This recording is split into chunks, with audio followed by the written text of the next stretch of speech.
friends and Rotary Ways help us to serve thee all our days. Amen. Good evening everyone. உங்கள் அனைவரையும் இந்த கூட்டத்திற்கு அன்போடு வரவேற்கின்றேன். கடந்த வாரம் நம்ம ஜூம் மீட்டிங் அதுக்கு அப்புறம் நடைபெற்ற நிகழ்வுகள் அப்படின்னு சொல்ல வந்தோம்னா, கடந்த சனிக்கிழமை நம்ம வெஸ்ட் சங்கத்துல இருந்து மதுரை தோப்பூர் ஜிஹெச்சுக்கு 4 வாட்டர் டிஸ்பென்சர்ஸ் அண்ட் அவங்களுக்கு தேவையான வெசல்ஸ் எல்லாம் கொடுத்துருந்தோம். அந்த ப்ராஜெக்டுடைய காஸ்ட் வந்து 90,000 ரூபாய்க்கான மதிப்புள்ள அந்த குட்ஸ் அவங்களுக்கு நம்ம போய் கொடுத்துட்டு வந்திருந்தோம். நம்ம இதனுடைய தொடர்ச்சியா பார்த்து நேற்று வந்து நம்ம மதுரை மாவட்ட கலெக்டர் வந்து தோப்பூர் ஜிஹெச் போய் விசிட் பண்ணிருக்காங்க. பண்ணப்போ நம்ம கொடுத்த அந்த எக்யூப்மெண்ட்ஸ் எல்லாம் பார்த்துட்டு ரொம்ப நல்லா வச்சிருக்கீங்களே, யாரு கொடுத்தாங்க அப்படின்னு சொல்லி அவங்க கேட்டப்போ மதுரை மேற்கு சங்கத்துல கொடுத்ததா அவங்க சொல்லியிருக்காங்க. ஸோ அவர் ரொம்ப மகிழ்ச்சி அடைஞ்சதான தகவல் நமக்கு இன்னைக்கு காலை நமக்கு வந்து சேர்ந்திருக்கிறது. அடுத்து பாத்தீங்கன்னா, கடந்த வாரம் பாத்தீங்கன்னா ஞாயிற்றுக்கிழமை வந்து நம்ம பாத்தீங்கன்னா 2 home, Sai trust voltage home தெற்கு வாசல் மற்றும் அக்ஷயா ஓல்டேஜ் ஹோம் கடச்சநேந்தல், இந்த 2 ஹோம்ல உள்ள வயதானவர்களுக்கு பாத்தீங்கன்னா அன்று காலை பிரேக்ஃபாஸ்ட், மார்னிங் காலை, மதிய மற்றும் இரவு 3 உணவை நம்ம சங்கம் சார்பாக கொடுத்திருக்கின்றோம். இந்த வாய்ஸ் நம்மளுடைய நந்தலால் அவர் நமக்கு ஸ்பான்சர் பண்ணி அவர் கொடுத்தாரு அப்படிங்கிற தகவலை உங்களுக்கு நான் தெரிவித்துக் கொள்கின்றேன். அடுத்து பார்த்தீங்கன்னா, இன்றைக்கு நம்முடைய பேச்சாளர் நம்முடைய சோம வள்ளியப்பன் அவர்கள், டாக்டர் சோம வள்ளியப்பன் நம்மளோட வந்திருக்காங்க. அவர்களை நான் அவையின் சார்பாகவும் அன்போடு வரவேற்கின்றேன். மேற்கு சங்கத்தை பொறுத்த வரைக்கும் ஒரு சிறிய தகவல், நாங்கள் 56 வருட பாரம்பரியம் மிக்க ரோட்டரி மேற்கு சங்கம். இதை பார்த்தீங்கன்னா 110 உறுப்பினர்களை கொண்ட ஒரு சங்கம் எங்களுடைய சங்கம். மாவட்டத்திலே ஒரு பெரிய சங்கத்துல எங்கள் சங்கமும் ஒன்று. மதுரையிலே மிகப்பெரிய ஒரு சங்கம் இந்த ரோட்டரி சங்கம், எங்க மேற்கு சங்கம். இந்த சங்கத்தில் இதுவரைக்கும் பலர் வந்து பேசியிருக்காங்க.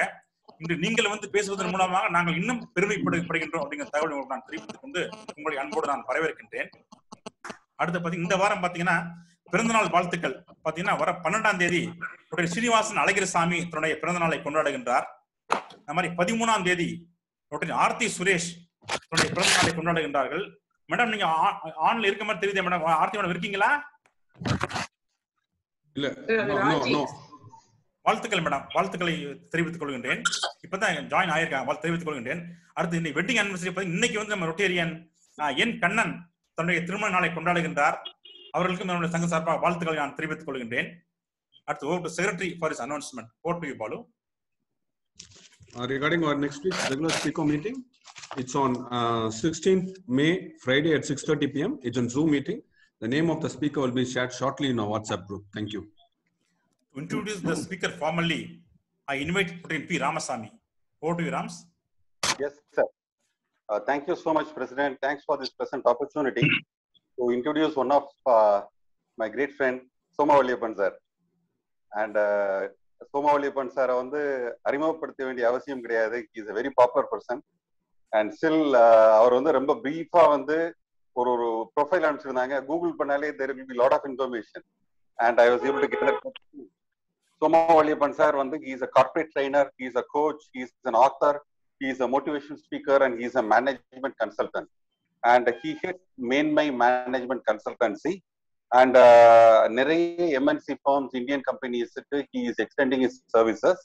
And தமிழ்ல கிட்டத்தட்ட 60 புத்தகங்கள் எழுதியிருக்காங்க. இங்கிலீஷ்ல கிட்டத்தட்ட ஒரு 2 புக் எழுதியிருக்காங்க. அந்த புக்ஸ் எல்லாமே வந்து அமேசான்ல பாத்தீங்கன்னா it is listed out. And அதுல ப்ராமினன்ட் அமங் தம் எனக்கு ரொம்ப பிடிச்ச புத்தகம் அப்படின்னு சொன்னா அல்ல பணம். அதாவது ஒரு ஆசை இல்லாதால கூட வந்து அதுல ஆசை வந்துடும். அண்ட் அவர் கொடுக்குற topics, titles, everything is like that.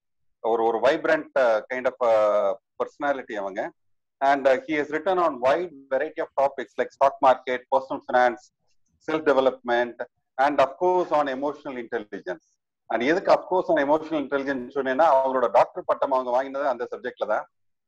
And sir has held various position in HR management in companies like Whirlpool, PepsiCo, etc. And he teaches in business schools since 1990, like the Great Lakes School in America and the Bardiyar Institute of Management and நிறைய institutionல வந்து he keeps taking classes as a visiting faculty and as what I call guide for many of them. And இன்னைக்கு sir வந்து he was graceful enough to accept the invitation of our president and agreed to address us on the topic ஆள பிறந்தவர் நீ. Soma Valliyappan sir, over to you. Thank you, sir. Thank you. So Madurai மேற்கு சுழற்சங்கம் ரோட்டரியினுடைய president திரு Ramanathan, secretary திரு பாலசுப்ரமணியம், என்னை சிறப்பாக அறிமுகப்படுத்திய நண்பர் திரு EC Ramasamy மற்றும் ஏனைய ரோட்டரி நண்பர்கள் மற்றும் பிற நண்பர்கள் உங்கள் அனைவருக்கும் என்னுடைய மாலை வணக்கம். இந்த மாதிரி ஒரு பேண்டமிக் டைம்ல ரெகுலரா நீங்க ஜூம்ல மீட் பண்றது, டிசிப்ளின்டா அந்த டைமுக்கு எல்லாரும் வந்துடுறது, அதை ஃபார்மலா பண்றதுங்கிறது, நீங்க ஒரு வேர்ல்டு வைட் ஆர்கனைசேஷன், பெரிய ப்ராசஸ், நீங்க இது பண்றதுல ஆச்சரியம் இல்லை. Needs a mention. I appreciate Madurai மேற்கு ரோட்டரி சங்கம். இப்போ இன்னைக்கு நான் கொடுத்திருக்கிற தலைப்பு வந்து ஆள பிறந்தவர் நீங்கள். இது என்னுடைய ஒரு புத்தகத்தோட தலைப்பும் கூட. கிட்டத்தட்ட ஒரு 10-15 ஆண்டுகளாக அந்த இதே தலைப்புல வெவ்வேறு விஷயங்களை பேசுவதற்கு ஸ்கோப் இருக்கிற ஒரு தலைப்பு.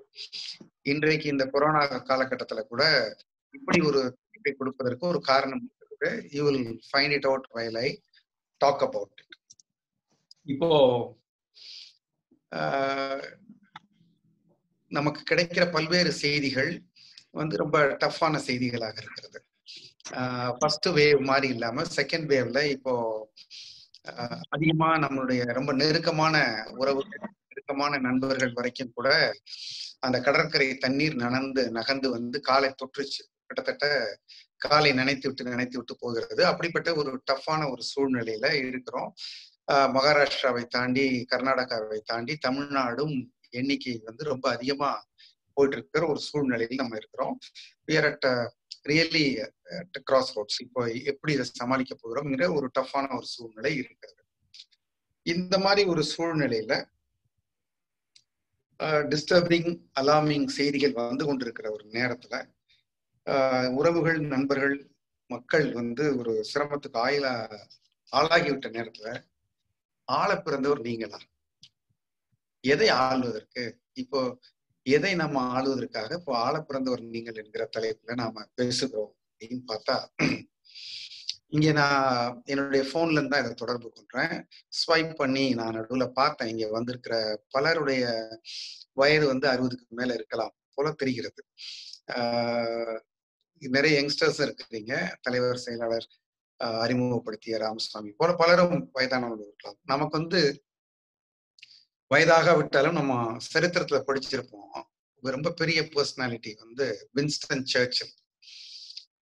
இந்தியாவுக்கு ஆகாதவர் என்று கூட அதை சொல்லலாம். காந்தியோடு ரொம்ப தகராறு செய்தவர் என்றும் சொல்லலாம். உலக அளவுல ஒரு பெரிய தலைவர், இங்கிலாந்துல ஒரு பெரிய தலைவர், அந்த காலகட்டத்துல மிகவும் மதிக்கப்பட்ட, விரும்பப்பட்ட வேறு சிலரா அப்படிப்பட்ட ஒரு தலைவர். நல்ல பேச்சாளர். அவருடைய வார் டைம் ஸ்பீச்சஸ் எல்லாம் இப்ப நாம இந்த மன் கி பாத் கேட்கிறோமே, பிரதமர் பேசுவது வானொலியில, இது போல வானொலி மட்டுமே இருந்த காலகட்டத்துல, அவ்வளவு தகவல் தொடர்பு இல்லாத காலகட்டத்துல மக்களோடு தொடர்ந்து தொடர்பு வைத்திருந்தது Winston Churchill through radio speeches என்று சொல்லுவாங்க. நல்ல ஆரேட்டர். அவர் வந்து எக்ஸலண்ட் மேனேஜர், அட்மினிஸ்ட்ரேட்டர், லீடர். அந்த சமயத்துல வந்து உங்களுக்கு தெரியும், அந்த வேர்ல்டு வார் 2 போது ஜெர்மனிக்கு அகைன்ஸ்டா எப்படி ஒரு கிராண்ட் அலையன்ஸ் ஒண்ணு உருவாக்கி வித் யுஎஸ், பிரான்ஸ் எல்லாரையும் சேர்த்துக்கிட்டு அவர் அந்த நாஜி படைகளை சமாளிச்சாருங்கிறது. ஒரு லீடர் அப்படின்னு சொன்னா வின்ஸ்டன் சர்ச்சில். அவருடைய அந்த பர்டிகுலர் ஸ்டைல் அண்ட் அந்த வெற்றி என்பது சரித்திரத்துல பதிவு செய்யப்பட்டிருக்கிற ஒன்று. நான் எதற்காக இதை சொல்கிறேன் என்றால், அவ்வளவு பெரிய வெற்றியை தேடி தந்தவர், ஒரு மிகப்பெரிய வெற்றியை தேடி தந்தவர், மிக கடுமையான சேதங்கள். அவருடைய பேச்சுல சொல்றார், நான் என்னிடம் வந்து ரத்தம், வேர்வை, சிரமங்கள் தவிர வேறு இல்லை. ஒரு பேச்சை ஆரம்பிப்பார். அப்படி ஒரு கடுமையான சூழ்நிலையை சமாளித்தவர். அப்படி செய்து ஒரு வெற்றி பெற்று கொடுத்தவர் அதற்கு பிறகு நடந்த இங்கிலாந்து தேர்தலில் தோத்து போகிறார். வேர்ல்டு வார் 2 இங்கிலாண்ட, யுனைடெட் கிங்டத்தை ஒரு லீடரா மற்ற நாடுகள் அங்கீகரித்த போது, அந்த நாட்டினுடைய தலைமை பொறுப்புல இருந்து அனைத்து நாடு நேசப்படைகளுடைய தலைவராகவும் இருந்த வின்ஸ்டன் சர்ச்சில் ஒரு பெரிய வெற்றிக்கு பிறகு உள்நாட்டில் நடக்கிற தேர்தலில் தோற்று போகிறார். அப்ப என்ன சொன்னாங்க, Winston Churchill is a war time leader. போர்க்காலத்திற்கு நல்ல தலைவர். அப்படி என்றால் அமைதியான காலத்தில் அவருடைய தலைமை தேவையில்லை, அல்லது அவருடைய தலைமை பொருந்தவில்லை. அப்படிப்பட்ட ஒரு தலைவருக்கான தேவை அந்த நாட்டில் அப்போ இல்லை. அப்பதான் இந்த மாதிரி பிரிவினை வந்தது. War time leadership, peace time leadership. இதை நாம நம்மளுடைய தேசத்தோட பொருத்தி பார்த்தா கூட பல தசமங்களாக ஃபியூ டிகேட்ஸ் லீட் பண்ணி அச்சீவ் பண்ணது இந்தியாவுடைய விடுதலைய மகாத்மா காந்தி. ஒரு எக்ஸலண்ட் லீடர். லூயி ஃபிஷருடைய புத்தகத்தை படித்தால் நான் ரொம்ப நேசிக்கிற ஒரு புத்தகம். அதை பற்றி பல இடங்கள்ல பேசி இருக்கிறேன், பல என்னுடைய புத்தகங்கள்ல குறிப்பிட்டு இருக்கிறேன். ஒரு அற்புதமான மகாத்மா காந்தி என்கிற லீடரை அந்த ஒரு புத்தகம் காண்பிக்கும். அதுல இருந்து பாக்குற போது ஒரு இவ்வளவு பெரிய தலைவர் விடுதலை அடைந்த பாரத தேசத்தினுடைய தலைமை பொறுப்பான பிரைம் மினிஸ்டர்ஷிப்புக்கு வரல. அவரே விரும்பவில்லை என்பது வேறு, வந்திருந்தாலும் எப்படி இருந்திருக்கும் என்பது வேறு. அப்போ ஃப்ரீடம் ஃபைட்டர், ஃபைட்டிங் லீடர்ஷிப் ஒன்று, பிரைம் மினிஸ்டீரியல் லீடர்ஷிப் என்பது வேறு. அப்போ இதை நாம அங்க வின்ஸ்டன் சர்ச்சிலோட ஒப்பிட்டா ஒன்னு வார் டைம் லீடர்ஷிப், இன்னொன்னு பீஸ் டைம் லீடர்ஷிப். ஆல்மோஸ்ட் சுதந்திர போர் என்பது போர் தானே, அதுவும் ஒரு வார் டைம் தானே. அந்த சமயத்துக்கு தேவைப்பட்ட ஒரு தலைமையை காந்தியால் கொடுக்க முடிந்தது. அதற்கு பிறகு ஒரு தேசத்தை கட்டமைத்து ஒரு தொலைநோக்கோடு கொண்டு போக வேண்டிய ஒரு தலைமையை நேருவால் கொடுக்க முடிந்தது. Nehru in many respects is very successful leader. இன்றைக்கு இந்தியா அவரை மறக்கக்கூடாது, நன்றி மறக்கக்கூடாது. பல விதங்களில் இன்றைக்கு விமர்சனங்கள் செய்கிற அளவுக்கு நாம் வளர்ந்திருக்கிறோம் என்பது வேறு. ஆனால் காந்தியும் நேரும் செய்த விஷயங்கள் மிக மிக மிக பிரமாதமான விஷயங்கள். ஆக இங்கே நாம பார்க்கலாம். அப்போ நம்ம என்ன சொல்ல வரோம், லீடர்ஷிப்னா ஒன்றே ஒன்று அல்ல. ஆள பிறந்தவர் என்றால் ஆள பிறந்தவர் எல்லோரும் ஒரே போன்றவர்கள் அல்ல, அல்லது எல்லா சமயங்களிலும் ஆள்வது என்பது ஒரே வகையினால் அல்ல. ஆண்டனி ராபின்ஸ் சொல்வார், if you always do what you always done, you will always get what you always God.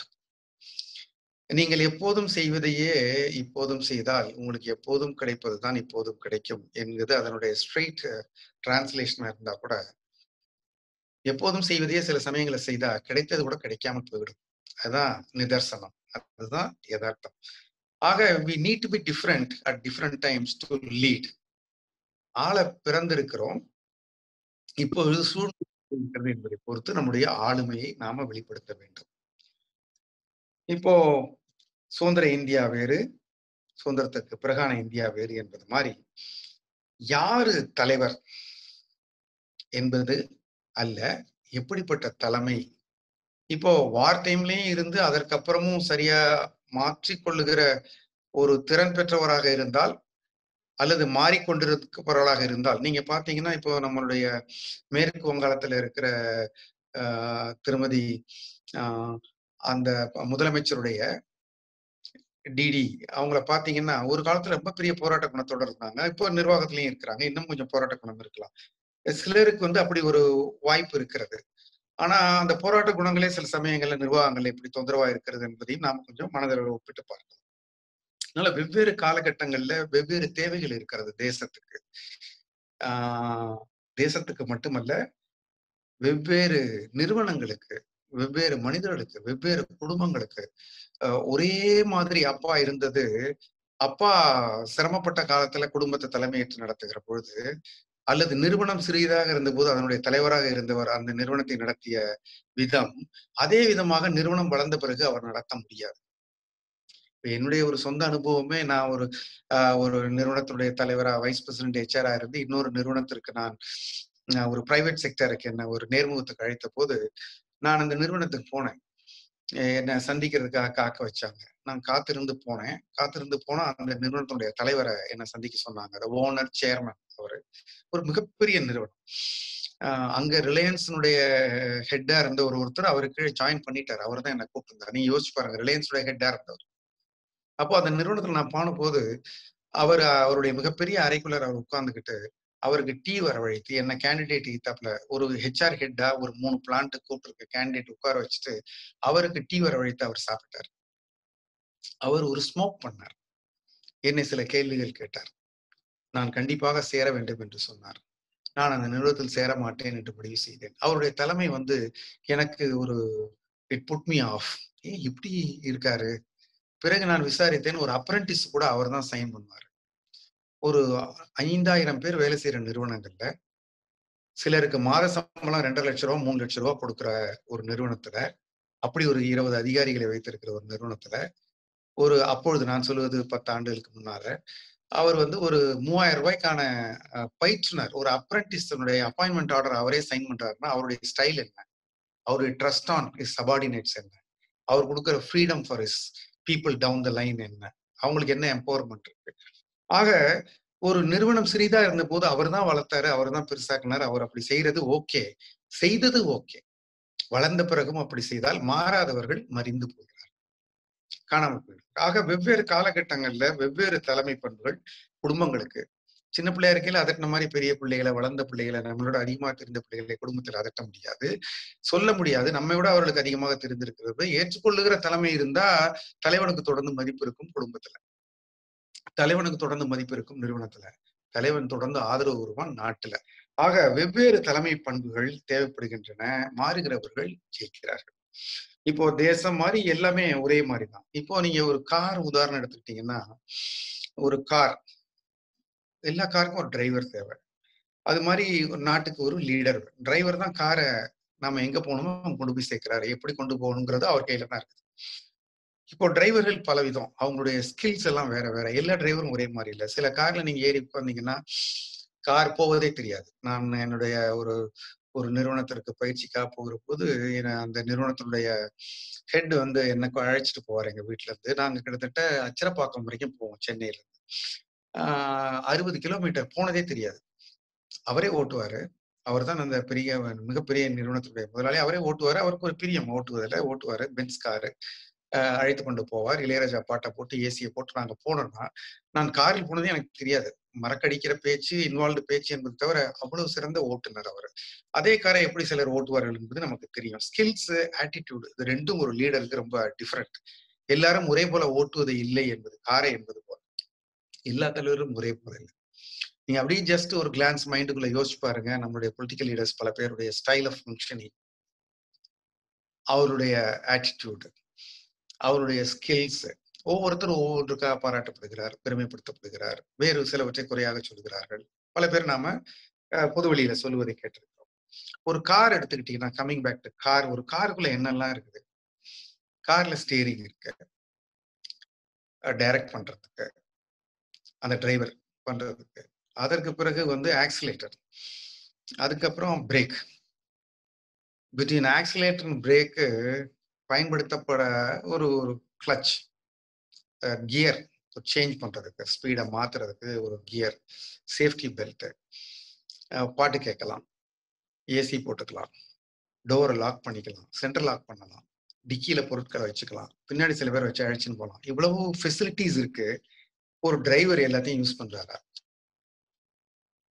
Use பண்ண வேண்டிய நேரத்தில் அப்ராப்ரியேட்டா யூஸ் பண்றாரா? அது டிசைட் பண்ணுது the quality of driving, the comfort for the passengers. இப்போ நாம வந்து ஒருத்தர் கையில அந்த சாவியை கொடுத்து வண்டியை நீ ஓட்டுன்னு சொல்லிட்டு அவர் எப்படி ஓட்டுகிறார் என்பதும், தேசத்தை ஓட்டுவதும், ஒரு நிறுவனத்தை ஓட்டுவதும், ஒரு குடும்பத்தை ஓட்டுவதும், ஒரு அமைப்பை நடத்துவதும், அது ரோட்டரியா கூட இருக்கலாம், நீ நடத்துவதும் அந்த தலைவன் கையில இருக்கு. அவர் எப்படிப்பட்ட டிரைவர்? அவருக்கு பல பவர்ஸ் இருக்குது, அவருக்கு பல அத்தாரிட்டி, அதிகாரங்கள், ரெஸ்பான்சிபிலிட்டி எல்லாம் இருக்கு. ஒவ்வொருத்தருடைய தலைமை காலகட்டத்தில் அவை எப்படி பயன்படுத்தப்படுகின்றன, அவர் எப்படி நடந்துக்கிறார். சில டிரைவர்கள் வண்டி நிறுத்தின உடனே ஒரு செகண்ட் நிறுத்திட்டு படார்னு கதவை திறந்து இறங்கி வந்து பின்பக்க கதவை திறந்து வெளியில வர சொல்லுவோம். சில காரை போய் நிறுத்துற இடத்துல நம்ம பின்னாடி கதவை திறந்து பார்த்தா அந்த இடத்துல தண்ணி சேரம் சகதியுமா இருக்கும், இறங்க முடியாது. அவர்கிட்ட சொல்லுவோம், கொஞ்சம் முன்னாடி நகர்த்தி நிறுத்துப்பா, நான் இறங்கணும்னு. சார் முன்னாடி இடம் இல்லைன்ட்டு பேசாம உட்காந்துருப்பார். Attitude, focus, commitment. ஆக ஒரு லீடர் என்பவருக்கு பல விஷயங்கள் இருக்கின்றன. எப்படி ஒரு நடத்தி செல்வது என்பது. இந்த காரோட உதாரணம் பண்ணா அவருடைய ஸ்கில் என்ன, சரியானதை சரியான நேரத்துல பயன்படுத்துகிற, சரியான அளவு பயன்படுத்துகிற பல தலைவர்களுக்கு இருக்கிற அதிகாரங்களை அவங்க எப்படி பயன்படுத்துறாங்க, அந்த அதிகாரங்களால மக்கள் என்ன ஆகுறாங்க, அதையும் நாம சந்திக்கிறோம். நிறுவனங்களுக்கும் அது பொருந்தும். இன்றிலிருந்து இது கிடையாது, நாளையிலிருந்து இப்படித்தான், இது இப்படித்தான் அப்படித்தான் என்று சொல்லுகிற போது அந்த தலைமை எப்படி ஏற்றுக்கொள்கிறார்கள் மக்கள். ஸ்கில்டா, டிசிப்ளின்டா, ஃபன் லவ்விங்கா, இப்படியெல்லாம் இருக்காங்க சில டிரைவர்ஸ். ஃபன் லவ்விங், பாட்டு கேட்கறது, போனை பேசிக்கிட்டு வண்டி ஓட்டுறது, இர்ரெஸ்பான்சிபிள். நான் லீடர்ங்கிறதெல்லாம் ஒரு அனாலஜி, ஒரு பேரலல் டு லீடர் டிரைவர் எல்லாம். ஒரு எக்ஸ்பெரிமெண்டிங் லீடர்ஸ், ஒரு எமோஷனல் லீடர்ஸ் டிரைவர்ஸ், இந்த மாதிரி எல்லாம் இருக்காங்க. என்ன ஆகும்? ஸோ ஒரு வண்டி ஓட்டுறவர் he should know the rules, road rules. அப்புறம் அவருக்கு ஒரு கர்ட்டசி இருக்கணும், மற்ற ரிகார்டு இருக்கணும். மற்றவங்களும் பேசஞ்சர்ஸ், மற்றவங்க ரோட்ல போறவங்களும் சக போக்குவரத்துல பங்கேற்கிறவர்கள், அவர்களுக்கான அப்புறம் ரூல்ஸை ஃபாலோ பண்றது, அலோவ் பண்ணும் இல்லையா? அதை எல்லாத்தையும் மற்றவங்களையும் அலோவ் பண்ணும். அலர்ட்டா இருக்கணும், என்ன நடக்குது. திடீர்னு வந்துட்டான் சார், பின்னாடி வந்துட்டான் சார், வருவான், திடீர்னு வருவான், திடீர்னு லைட் படாம திரும்புவான், எல்லாம் பண்ணுவோம். அலர்ட், சேஃப்டி ஃபர்ஸ்ட்ங்கிறது தான் அவர் கவனத்துல இருக்க வேண்டியது. இது மாதிரி ஒரு நாம எந்த விதத்துல ஒரு தலைவனாக இருந்தாலும், ஆள பிறந்திருந்தாலும், ஆள விரும்பினாலும், ஆண்டு கொண்டு இருந்தாலும், ஆள போகிறவர்களாக இருந்தாலும், நமக்கு இந்த கவனங்கள் தேவை. நாம செய்வது எதுவாக இருந்தாலும் இந்த டிரைவருக்கு பொருந்ததெல்லாம் நமக்கு பொருந்தும். அப்போ இந்த உலகம் பல விஷயங்களை பார்த்திருக்கு. பேண்டமிக் 1900ல வந்த அந்த நோயை பற்றி எல்லாம் பல வெபினார்ல பேசிட்டோம். அது ஒன்றும் புதிதல்ல இந்த உலகத்துக்கு. அப்ப எவ்வளவு பேர் இறந்தாங்க. இது மாதிரி வேர்ல்டு வார் 1, வேர்ல்டு வார் 2, கொத்து கொத்தாக இன்னும் 10 நாடுகள்ல, வியட்நாம்ல, ஸ்ரீலங்கால, இரட்டை கட்டிட தகர்ப்பு, சுனாமி, பெரிய இது எரிமலை வெடிப்புகள், பெரிய வெள்ளம், பஞ்சம், பெங்கால் ஃபெமைன் சொல்லுவாங்க, பலவற்றை சந்தித்து இருக்கிறது. இது போன்ற சமயங்களில் எல்லாம் அன்பார்ச்சுனேட்லி சில பேர் அவர்கள் வேலை காரணமாக, பொறுப்பு காரணமாக முன்னணியில இருந்து மற்றவர்களை காப்பாற்ற வேண்டிய ஒரு பொறுப்புல இருக்கிறாங்க. இன்றைக்கு எப்படி மெடிக்கோஸ், நம்ம டாக்டர், முன்கள பணியாளர்கள், நர்ஸ், போலீஸ், கவர்மெண்ட் அபிஷியல்ஸ் எல்லாம் லாஸ்ட் மார்ச்ல இருந்து எவ்வளவு டயர்டா இருக்கும், மென்டலா எவ்வளவு டயர்டா இருக்கும். சில மருத்துவர்கள் சொல்லுவதை கேட்டா பரிதாபமாக இருக்கிறது. காலையில அந்த மொத்த தலையில இருந்து கால் வரைக்கும் போட்டுட்டு போயிட்டாங்கன்னா கேட்டுக்கிற போது சட்டை தொப்பலாக நினைந்திருக்கும். நாம நம்மளுடைய முகத்துல மூடிக்கிட்டு வெளியில போற போது ஆக்சிஜன் கிடைக்காத கவலைப்படுகிறோமே. அவர் 8, 10, 12, 14, 16 மணி நேரம் டியூட்டியில அதை மாட்டிக்கொண்டு ஆக்சிஜன் இல்லாம அவர்கள் மற்றவர்களுக்காக ஓடுகிறார்களே. அப்போ there are many unfortunate and willingly helping people in the forefront. அப்போ அவங்க எல்லாம் பாவம். ஆனா நமக்கு பெரும்பாலானவர்களுக்கு இப்படி இல்லை. நீங்க வார் டைம்னா சோல்ஜர்ஸ் ஒரு வார அவங்க முடிவு பண்ணல ஏதாவது பண்ணணும்னு. ஆனால் இந்த உலகத்துல நம்மள மாதிரி பிறந்துட்டு அவர்கள் ஒரு வேலையே ஒரு ஒரு ஒரு என்கேஜ்மெண்ட் எடுத்துட்டு போறாங்க. அங்க இந்த மாதிரி ஒரு கட்டளை வருகிறது. இந்த கட்டளைக்கு கட்டுப்பட வேண்டியது என்று ஒன்று இருக்கிறது. அதை கட்டுப்படுற போது உயிர். பொற்கோயிலுக்குள்ளார போங்கிறாங்க, ஷூவை கழட்டணும், சாக்ஸை கழட்டணும், ஓகே. கையில துப்பாக்கி இல்லாம போனோங்கிறாங்க. உள்ளே தீவிரவாதிகள் இருக்கிறார்கள், எதிர்த்து யார் வந்தாலும் சுடுவார்கள் என்று சொல்லுகிற போது இங்க இந்திய ராணுவத்தினர் துப்பாக்கி இல்லாம உள்ள போய் சுடுபட்டு இறந்த ஃப்ரண்ட் லைனர்ஸ் எவ்வளவு பேர். It's just a duty. அதை அப்படி சொல்லுவதென்றால் இட்ஸ் அ கிரேட் டியூட்டி. அதை அப்படியும் சொல்லலாம். பட் அவருடைய உயிர், அவருடைய குடும்பம் என்று யோசித்து பார்க்கிற போது அப்படியெல்லாம் உலகத்துல பல சாக்ரிஃபைஸ் பண்றாங்க. இந்த மாதிரி டிஃபிகல்ட் டைம்ஸ்ல நம்ம கிட்ட இந்த உலகம் என்ன எதிர்பார்க்கிறது? அப்போ நாம இதை அண்டர்ஸ்டாண்ட் பண்ணிக்கணும். இது உண்மையிலே ஒரு சீரியஸான ஒரு டைம். இது உண்மையிலே ஒரு சீரியஸான விஷயம். 2 ரெஸ்பான்சிபிலிட்டி இருக்கு. ஒண்ணு, நம் உயிர், அது நம்ம இஷ்டம். நம் உயிர், நம்ம குடும்பத்துக்கு நாம பொறுப்பு. நமக்கு ஏதாவது ஆனா குடும்பம். பி, நமக்கு எதுவும் ஆகாம நாம ஸ்ப்ரெட் பண்ணா. இன்றைக்கு என்னுடைய முன்னாள் நண்பர் ஒருத்தருடைய தந்தை பற்றி ஒரு பேப்பர்ல போட்டிருக்காங்க. 80 வயசு.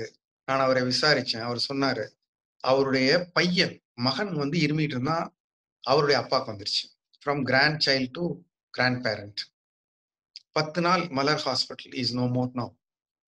அப்போ ஒரு பையனுடைய ஒரு விளையாட்டுத்தனம் அல்லது அவனுடைய அலட்சியம் அல்லது அவனுடைய தைரியம், அவனுடைய வெஞ்சரிங் அவுட், அவனால அடக்க முடியாத அவனுடைய ஆர்வம், அவனுடைய இக்னரன்சி, ஏதோ ஒண்ணு, a person who could have lived another 10-20 years and supported the family at least through blessings, if not something else, he is no more. அப்போ ஒவ்வொருத்தருக்கும் நிறைய ரெஸ்பான்சிபிலிட்டி இருக்குது. இதுல எனக்கு வந்து நான் டிஃப்ரெண்ட், இதுல நான் என்ன வேணா பண்ணுவேன், நான் சாமர்த்தியசாலி என்று சொல்வதற்கு யாருக்குமே பொசிஷன் கிடையாது. இப்போ ரிஸ்க் ரிவார்டு ரெண்டையுமே ஒரு நிறுவனத்துல, ஒரு குடும்பத்துல, ஒரு நாட்டுல, எல்லா இடத்துலயுமே நம்ம வெரிஃபை பண்ணி பாக்குற போது கோத்தே என்கிற அறிஞன் சொன்னது எனக்கு நினைவுக்கு வருகிறது. கோத்தே சொன்னாரு, the most important things should not be at the mercy of least important things. The most important thing is life and not spreading. அது வந்து அதுக்கு முக்கியத்துவம் கொடுக்காம the least important things, I want entertainment, I cannot be at home, I cannot give up my business, I wantங்கிற இந்த least important things தூக்கி முன்னாடி நிறுத்தி எவ்வளவு முக்கியமான விஷயங்களை எவ்வளவு பேர் ரிஸ்க்ல போட வேண்டிய ஒரு சூழ்நிலையில சிலர் இறங்குகிறார்கள். ஸோ த ரிஸ்க் ரிவார்டு என்ன, இன்னும் கொஞ்சம் கூட பணம் பண்ணிடலாம், அல்லது வந்துகிட்டு இருக்க பணத்தை கெடுத்துக்காம இருக்கலாம், நம்மளுடைய பொழுதுபோக்குகளை தொடர்ந்து ஒரே மாதிரி பண்ணிக்கிட்டு இருக்கலாம். இதுதானே ரிஸ்க், இதுதானே ரிவார்டு. இதுக்கான ரிஸ்க் மிக மோசமாக இருக்கிறது. So the most important thing எது என்கிற ஒரு கிளாரிட்டி நமக்கு வேணும். ஸோ இது இந்த மாதிரி ஒரு சீரியஸான விஷயத்துல ஒரு கிளாரிட்டி, நிறைய பேருக்கு இன்னும் ஒரு கிளாரிட்டி இல்லை. மாஸ்க்கு வாயை மட்டும் முடிக்கிறாங்க, மூக்க மூடல. ஸோ இன்னமும் பஸ்ஸுகள்ல, இன்னமும் கோயில்கள்ல, இன்னமும் பொது இடங்கள்ல, இன்னமும்ங்கிற போது இது வந்து 5000 மார்ச்ல 500 தமிழ்நாட்டுல நம்பர் ஆஃப் கேசஸ். இப்ப வந்து we are nearing 25. இன்னைக்கு என்ன நம்பர்னு தெரியல, இந்த நம்பர்கள் பார்க்கவே அச்சமாக இருக்கிறது. ஸோ இந்த ஒரு கிளாரிட்டி அண்ட் ரியலைசேஷன் ரொம்ப ரொம்ப வேணும். இப்போ ஒரு ஆப்பர்ச்சுனிட்டி இருக்கலாம், இப்போ நீங்க ஆன்லைன்ல பிசினஸ் பண்ண, ஆன்லைன்ல கிளாஸ் பண்ண, அதெல்லாம் பண்ணுங்க. இஃப் யூ ஆர், இப்போ நம்ம ஆன்லைன்ல எந்த ப்ரோக்ராம் பண்றோம், இது தவறே கிடையாது. இது போன்ற மற்றவர்களுக்கு நாம் இந்த நோய் தொடர்பான தொந்தரவுகள், இனி entire system is tired now. இப்ப ஆக்சிஜன் நம்ம எதிர்பார்க்கவே இல்லை, இப்படி ஒரு சிக்கல் வரும் என்று, பெட்டு தேவைப்படும் என்று நினைக்கல. எதெல்லாம் நமக்கு வீடியோல ஒரு தகவலா இருந்ததோ இப்ப நேரடியா ஒரு அனுபவம் ஆயிட்டு இருக்கு. செய்திகளா இருந்தது அனுபவமாவது ரொம்ப ஆபத்து. இங்கேயோ நடக்கிற போது நம்ம அடுத்த பக்கத்தை புரட்ட முடியும். இப்ப புரட்ட முடியாத சூழ்நிலைக்கு தமிழ்நாடு நகர்ந்து கொண்டு இருக்கிறதுல நாமளும் கான்ட்ரிபியூட் பண்ணக்கூடாது. நம்மளால முடிஞ்ச அளவுக்கு நம்ம ஹெல்ப் பண்ணணும். ஒரு பயந்துடக்கூடாது என்பது உண்மை. One must be really optimistic. இன்னமும் ஐ ஆம் வெரி ஆப்டிமிஸ்டிக். இதுவும் கடந்து போகும், இதையெல்லாம் தாண்டுவோம். ஆனா அதே சமயத்துல நாம இந்த ஆப்டிமிசம்ங்கிறது வந்து ஒரு ஃபூலிஷா இருக்கக்கூடாது, ரொம்ப பெசிமிஸ்டிக்கா இருக்க வேண்டாம். இப்போ ரெண்டுக்கு நடுவுல வந்து ரியலிஸ்டிக்னு ஒண்ணு இருக்குது. அஞ்சுவது அஞ்சாமை பேதமைங்கிறார் வள்ளுவர். அந்த பேதமையில எத்தனை உயிர்கள் இழந்துட்டோம், எத்தனை பிரபலங்களை நம்ம பார்க்கிறோம். இன்றைக்கு அத்தனை பிரபலங்களும் இன்றைக்கு என்ன எவ்வளவு கான்ட்ரிபியூட் பண்ணிருக்க முடியும், அல்லது அவர்கள் வாழ்க்கைக்கு, அவர்கள் குடும்பத்துக்கு தவிர்த்திருக்கக்கூடிய எத்தனையோ விஷயங்கள் வந்து இந்த ஆப்டிமிசம். ஏன்னா அது கண்ணுக்கு தெரியல, அது கலர் இல்ல, ஓடர் இல்ல, அதுக்கு ஒண்ணுமே இல்லை. அதனால அது இருக்கிறது தெரியல, அது நகர்றது தெரியல, வந்து பற்றி கொள்வது தெரியவில்லை. So going slow is not an option now. So it is the need. அது ஒரு ஸ்ட்ராட்டஜி. நீங்க கிரிக்கெட்ல எல்லாம் பாத்தீங்கன்னா, ஒரு நல்ல ஒரு பேட்ஸ்மேன் அவருடைய விக்கெட்டை காப்பாத்திக்கணும்னா, ஈவன் இன் 2020 கூட சில பால் அடிக்க முடியும்னா they duck or they raise their hands, பேட்ல பற்றாம. வெல் லெஃப்ட் அப்படின்னு கத்துவாங்க முன்னாடி எல்லாம் கிளாஸ் கிரிக்கெட்ல. வெல் லெஃப்ட், அந்த பந்தை அடிப்பதற்காக நிற்கிற மட்டையாளர் அடிக்காமல் விட்டதை நன்றாக சரியான முடிவு எடுக்கவில்லை என்று சொல்லுவாங்க. There are times we need to be doing well left. இந்த வெல் லெஃப்டுக்கான டைமா நாட் டு கெட் அவுட் தான் ரொம்ப இம்பார்ட்டன்ட். இப்போ சில டாட் பால்ஸ், சில மெய்டன் ஓவர்ஸ், இட்ஸ் ஓகே. நீங்க ஆமையை பற்றி கேள்விப்பட்டிருக்கலாம். ஆமை வந்து ஒரு டிஃபிகல்ட்டான சுச்சுவேஷன் அப்படின்னு சொல்லிருந்தா, ஒரு த்ரெட்னு தெரிஞ்சா உடனே 4 கால்களையும் தலையும் உள்ள எடுத்துரும், சேஃப்டிக்கு போயிடும், உள்ளே. அதனாலதான் அது வந்து பல ஆண்டுகள் அதனுடைய எனர்ஜி ஃபுல்லா கன்சர்வ் பண்ணிடுமா. சுச்சுவேஷன் எப்ப சரியா வரும் தெரியாது. அதனுடைய எனர்ஜி, அதுக்கு யூஸ்வலா ஸ்பெண்ட் ஆகிற எனர்ஜில 10-20% தான் அது யூஸ் பண்ணும். எல்லாத்தையும் ஆஃப் பண்ணிட்டு க்ளோஸ் பண்ணிட்டு மூளையை மட்டும் அலர்ட்டா வச்சுட்டு இருக்குமோ என்னமோ. அப்போ it can live longer conserving the energy and be safer. Situation better ஆனோன்னு it will come out and move. So இது வந்து ஒரு ஒரு ரொம்ப அறிவு. பல இயற்கையிலிருந்து, மிருகங்கள்ட்ட இருந்து வி கேன் லேர்ன். நம்ம மட்டும் புத்திசாலிகள் இல்லை, எல்லாம் பிழைப்பதற்கான வழிகளை கண்டுபிடித்து வைத்திருக்கின்றன, இயற்கை கொடுத்திருக்குது. ஸோ நீங்க சமயத்துல அடங்கல், வெல் லெஃப்ட், இதெல்லாம் ஒரு ஸ்ட்ராட்டஜி தான். அந்த ஸ்ட்ராட்டஜியை நம்ம வந்து முரட்டுத்தனமாக எதிர்க்க கூடாது. ரொம்ப அக்ரெஷன் தேவையில்லை எல்லா சமயமும்.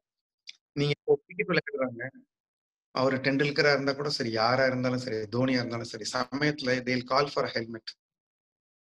They'll have pad, gloves, arm pad, chest ribsக்கு பேடு, அப்புறம் அப்டமன் கார்டு, அப்புறம் லெக்ஸுக்கு பேடு, அப்புறம் நல்ல ஷூஸ், இவ்வளவும் போட்டுக்கிட்டு தான் ஒரு வீரன் அடிக்கிறான்.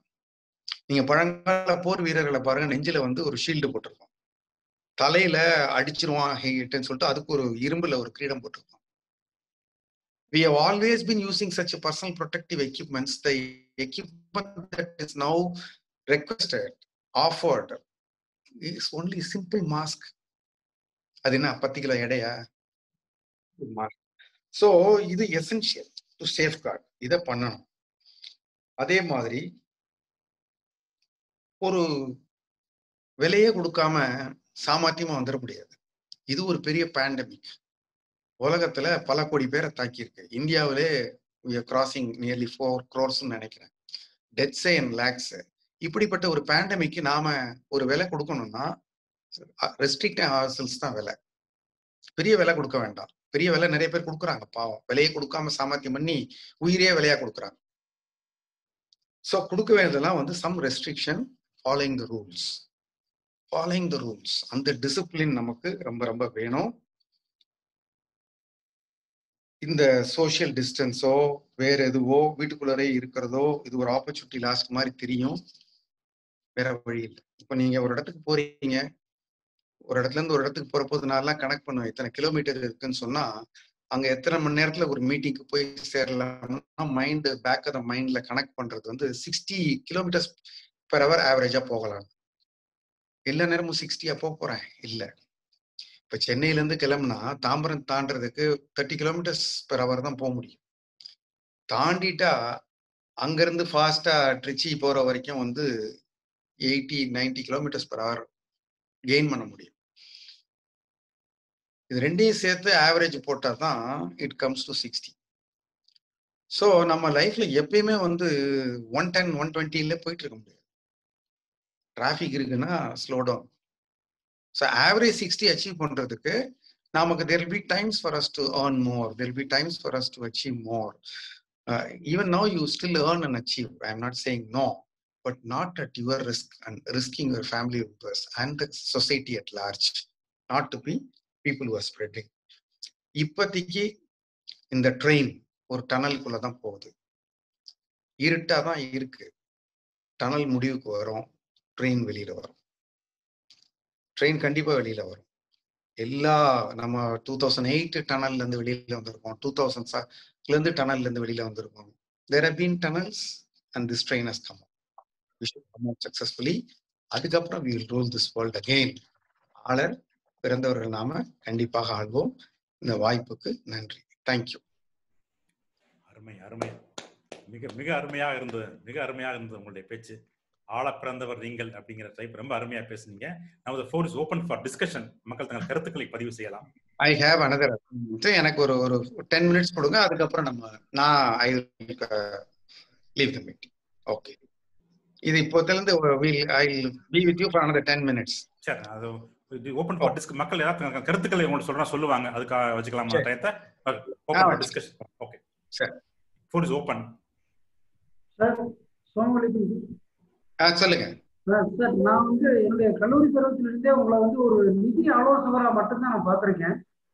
வித்தியாசமான ஒரு அணுகுமுறையை இப்ப நீங்க எனக்கு கொடுத்துருக்கீங்க, மிக்க நன்றி. அதுல வந்து உங்கள்ட்ட இருந்து நான் எடுத்துட்டு இந்த அடங்கல் அப்படிங்கிற ஒரு வார்த்தையை யூஸ் பண்ணிருக்கீங்க. இதுவரை நான் கேள்விப்படாத ஒரு வார்த்தை. என்ன வார்த்தை? அடங்கல் அப்படின்னு சொல்லியிருக்கீங்க. அடங்கல் அப்படிங்கிற வார்த்தையே வந்து எங்களுக்கு அந்த அடங்கல்ங்கிற வார்த்தையே எங்களுக்கு ரொம்ப நல்லா இருந்தது. எங்க செட்டிநாட்டுல சொல்லுவாங்க அடங்கல்னா பத்திரம். தேங்க்யூ, நன்றி. இல்லையப்பா, நீ ரொம்ப பேசுறது ரொம்ப நல்லா இருந்துச்சுப்பா. நன்றி, பாராட்டு. நன்றி. யார் சொல்றாங்க? நான் நாராயணன் செட்டியாரு, கல்லல், மதுரை. நன்றி நன்றி அண்ணன், நன்றி.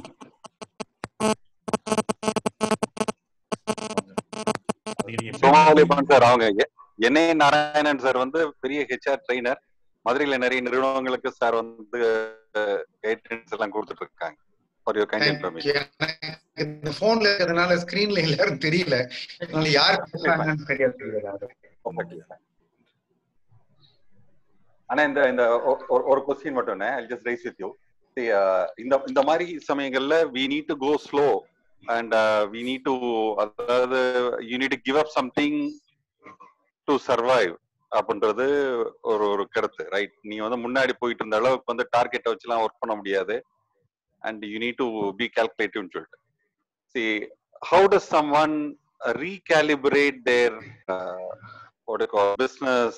ஏன்னா நிறைய பேருக்கு வந்து கமிட்மெண்ட்ஸ் இருக்கும், ரைட்? நம்ம ஸ்லோவா போறதுல ஒன்றும் தப்பு இல்லை, பட் ஒரு 100 பேர் வேலை பார்க்குறாங்க. அண்ட் இந்த மாதிரி சமயங்கள்ல அந்த மாதிரி நிறுவனங்கள் எப்படி அணுக வேண்டும்? இப்ப நம்ம வந்து பை டிஃபால்ட் ஒரே ஒரு நிமிஷம், பை டிஃபால்ட் எல்லாரும் வந்து கோஸ்லோன்னு நான் சொல்ல. பை டிஃபால்ட் வந்து எல்லாரும் கோஸ்லோ பண்ண வேண்டிய அவசியம். இப்போதைக்கு வந்து medical and doctors cannot go slow, the medicos cannot go slow, pharmacists cannot go slow. So அதே மாதிரி வந்து டிஃபென்ஸோ வேற மிலிட்ரி ஹாஸ்பிட்டலாம் ஓப்பன் பண்ணிட்டாங்க ஃபார் பப்ளிக். இது மாதிரி பல விஷயங்கள் வந்து நீட் நாட் கோ ஸ்லோ. இப்போ ஐடி கம்பெனிஸ்லாம் தே ஆர் ஒர்க்கிங். நானே கன்சல்டண்டா இருக்கேன் 2 கம்பெனிக்கு, ஒரு யூஎஸ் ஒரு Australian company. They are all doing much better business. எதுலையும் அவங்க கோஸ்லோ பண்ணல. நம்ம கோஸ்லோனா இப்ப யார் ஒருத்தருக்கு வெளியில போய் மக்களோட சோசியல் டிஸ்டன்ஸை பிரேக் பண்ண வேண்டிய அவசியம் இருக்கோ அவங்க கோஸ்லோ பண்ணணும். இப்போ வந்து கும்பமேளாக்கு போறது அவசியம் இல்லை. இப்போ நம்ம கல்லல்ல அழகர் வந்து ஆத்துல இறங்குறது எல்லாரும் போய் பார்க்கணுங்கிறது, திருக்கல்யாணத்தை பார்க்கணுங்க. இந்த மாதிரி விஷயங்கள்லாம் கோஸ்லோ. உங்க பிசினஸ்ல கோஸ்லோனா இப்ப நீங்க பிசிக்கலா இப்ப நீங்க ஒரு ஹோட்டல் நடத்துறீங்க, நீங்க வந்து எல்லாரையும் வர சொல்லி நீங்க சாப்பிட சொல்றீங்க, உங்க ஆளுங்க சர்வர்ஸ் இருக்காங்க, தேர் எக்ஸ்போஸ்ட், பீப்புள் ஆர் எக்ஸ்போஸ்ட். அந்த இடத்துல கோஸ்லோனா நீங்க கொஞ்சம் எக்ஸ்ட்ரா காஸ்ட்டை போட்டு நீங்க எப்படி வந்து இந்த பேண்டமிக்கு என்ன சொல்றாங்களோ அதை கம்ப்ளை பண்றதுக்கு தொந்தரவா இருக்கிற விஷயங்கள்ல கோஸ்லோ. It's not by default everyone should go slow in everything. People should be helpful to the government and the people who are working against this onslaught. அவங்களுக்கு ஹெல்ப் பண்றதுக்கு இப்போ நான் வந்து என்ன கூப்பிட்டுருந்தாங்க கோயில்பட்டியில ஃபேக்கல்டி டெவலப்மெண்ட்டுக்கு 4 நாளைக்கு கூப்பிட்றேன். நான் போல, என் மைண்ட் சொல்லிச்சு போகலாம். அவங்க சொல்றாங்க ஒரு டிஸ்டன்ஸ் மெயின்டைன் பண்ணிக்கலாம் கொள்ளலாம்னு சொல்லிட்டு நான் போயிருக்கலாம், நான் அதை ட்ரை பண்ணியிருக்கலாம். பட் ஒரே ஒரு சின்ன மிஸ்டேக்கு என்ன ஆகும், இப்ப அதை ஆன்லைன்ல பண்ண முடியாதுன்னா ஓகே, நான் வந்து ஒரு 4 மாசமா ஸ்ட்ரெயிட் இப்போ ஒரு மாசம் ஆரம்பிச்சோம், திருப்பி நிறுத்திட்டோம். போன மாசம் வரைக்கும் டைரக்ட் ப்ரோக்ராம்ஸே இல்லை. It's okay. ஆன்லைன் ப்ரோக்ராம் எல்லாம் வந்து காசு தர மாட்டேங்கிறாங்க. It's okay. சில பேர் கொடுக்குறாங்க, சில பேர் கொடுக்கல. இப்ப இதுக்காக வந்து இல்ல நான் வந்து டைரக்ட் ப்ரோக்ராம்ஸ் சொல்லி போனா இந்த மாதிரி அவங்கவுங்க பிசினஸ்ல இப்போ புரோக்கர்ஸ்க்குலாம் ஆன்லைன்ல நடக்குது. இன்ஃபேக்ட் ஸ்டாக் மார்க்கெட் தான் வந்து பெஸ்டா பெர்ஃபார்ம் பண்ணிருக்கு during this time, pandemic time. ஏன்னா people are at home, internet was not affected, current fortunately FIs are flowing. So எல்லாம் நல்லா இருந்து they have done well. Probably they have gone at 90 km/h this time. There may be some other time அவங்க go slow போறதுக்கு. அதனால it's not one instruction for everyone, one suggestion for everyone, one request for everyone. It is only on the basis of your opportunity or your vulnerability. நீங்க வந்து அந்த பண்ண வேண்டியது இருந்தா பண்ணிடுங்க, அதை பண்ணாது. அதுதான் சொல்றேன். இப்ப கறிக்கடையில கூட்டம் இருக்கு, கறி கேன் பி அவாய்டட் இல்லையா? அந்த விற்கிறவங்களுக்கும் சரி, அங்க கும்பல் கூடனா அது ஒரு ரிஸ்க் தான். இப்ப தேவையில்லாத டிராவல் பண்ணாதீங்கன்னு தான் சொல்றாங்க. தேவையில்லாத டிராவல் எல்லாம் கட் பண்ணுங்கன்னு தான் சொல்றாங்க. அதுக்காக நன்றி நன்றி. நன்றி நன்றி நன்றி. இந்த கூட்டம் மிகவும் சிறப்பாக இருந்தது. அதுக்கு அங்கிள் பேசுறீங்களா? சொல்ற மாதிரி தெரியுது யாராவது? Anybody want to share? என்ன எனக்கு சொல்றீங்களா அங்கிள்? கொஞ்சம் உங்க வாய்ஸ் கேட்க மாட்டேங்குது அங்கிள். நீங்க மியூட் ஒரு நிமிஷம் அன்மியூட் பண்ணிட்டு பேசுங்க அங்கிள். எஸ் பேசுங்க அங்கிள். என்ன போட்டிருக்கேன் அவங்க தானே நீங்க சொல்றீங்க? சொல்லுங்க. அதாவது எனக்கு வயசு 86. நான் வீட்டை விட்டு வெளியில போகல. என் மகன் ஒரு அக்கௌண்டண்டா இருக்கான். கணக்குகள் பார்க்கறான். நான் போகக்கூடாதுன்னு சொல்லிட்டு கட்டாயப்படுத்துறேன். அவன் அடம் பிடிக்கிறான் போன்னு சொல்லி. காரணம், அவன் கணக்கு பார்க்குற எல்லா நிறுவனங்களும் இந்த ஜிஎஸ்டி கட்டணும், அது ஆடிட்டர் கேட்கிறாரு, உடனே எனக்கு ரெக்கார்டு உடனே கேட்கறாங்க. இதை எப்படி சமாளிக்கிறது? இது வந்து நிச்சயமா அது ஒரு ரிஸ்க் தான் அவங்க போறது.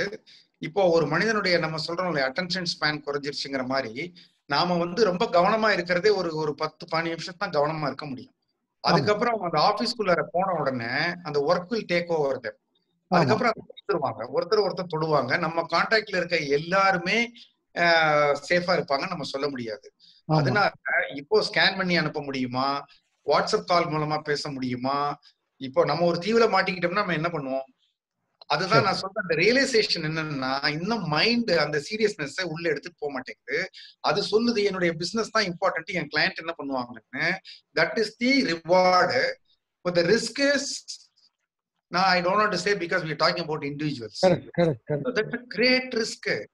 So இது ஒரு GST-னா இப்போ எனக்கு நான் சொல்ல விரும்பல, I don't want to expand this discussion, but there is எல்லாருக்குமே நமக்கு தெரியும் இதுல என்ன inherent risk இருக்குன்னு சொல்லி. ஸோ அதனால இதை வேற விதமா தான் பண்ணி ஆகணும். அதுவும் எஸ்பெஷலி பீப்புளோட நம்ம இன்டராக்ட் பண்ற மாதிரி இருந்ததுன்னா அவாய்டு தான் பண்ணி ஆகணும். இப்போ என்னுடைய மகன் வந்து ஒரு ஆஃபீஸ்க்கு போயிட்டு இருக்கான், என்னுடைய டாட்டர்ல ஒரு ஆஃபீஸ் போயிட்டு இருக்காங்க. அவங்க எல்லாம் விடாப்படியா சொன்னா கேட்காம அந்த நிறுவனங்களை அவங்களை வர சொன்னாங்க, கேரியர் இம்பார்ட்டன்ட்னு போனாங்க.